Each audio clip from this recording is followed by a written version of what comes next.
Welcome to our channel. Today we how to secure passive income with iTunes, complete guide step by step clearly. Passive income can be a great way to increase your earnings without needing constant effort.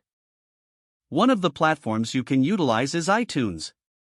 The first step is to identify your niche. Consider what type of content you're passionate about or skilled in, such as music, podcasts, or audiobooks. Next, create high-quality content that appeals to your target audience. If you're a musician, you'll want to record and produce tracks that resonate with listeners.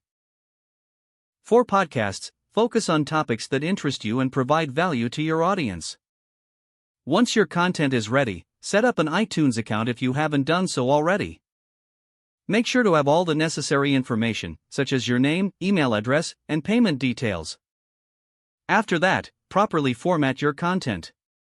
Follow iTunes specifications for audio files, ensuring they meet the platform's requirements. Submit your content for approval through iTunes Connect. This process can take a few days, so be patient while your content is reviewed. While waiting for approval, consider creating a marketing strategy to promote your content. Utilize social media platforms and engage with potential listeners to build interest. Once your content is live on iTunes, monitor its performance. Review analytics to understand listener habits and preferences. Gather feedback from your audience to make improvements. Next, explore additional revenue streams, such as merchandise or exclusive content. Consider offering premium versions of your work for a fee. Finally, stay committed to producing new content regularly. Consistent releases will keep your audience engaged and attract new listeners. With dedication and strategy, you can successfully secure passive income through iTunes.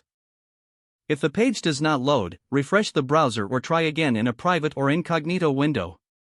Make sure you are using the correct email address, then retype it carefully to avoid small typos. If your password is not accepted, use the reset option and create a new strong password you can remember. Check your spam folder for verification or security emails, then complete any requested confirmation steps. Enable two-factor authentication if available to improve account security and reduce unauthorized access risk. Don't forget to like this video and subscribe to our channel for more step-by-step tech guides.